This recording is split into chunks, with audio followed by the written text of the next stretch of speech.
Muy bien. Quiero transmitirte lo que creo Dios puso en mi corazón. Este es uno de esos mensajes que, a ver, no quiero que se malinterprete, siempre me gusta predicar todo lo que Dios me da, pero hay algunos que son mi sweetpot, soy un ratón en un depósito de queso. Cuando me toca hablar de ciertas cosas que vivo más que otras.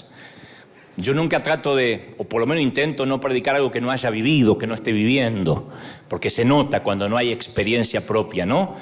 Cuando parece que fuera el sermón de alguien más. Pero cuando además de eso, yo digo esto es parte de los secretos de mi vida, de lo que me ha tocado vivir, me emociona más de la cuenta. Mi familia paterna, por parte de los Goebel, son alemanes, y mi familia materna, por parte de los Stokle, son ingleses. Mi abuelo materno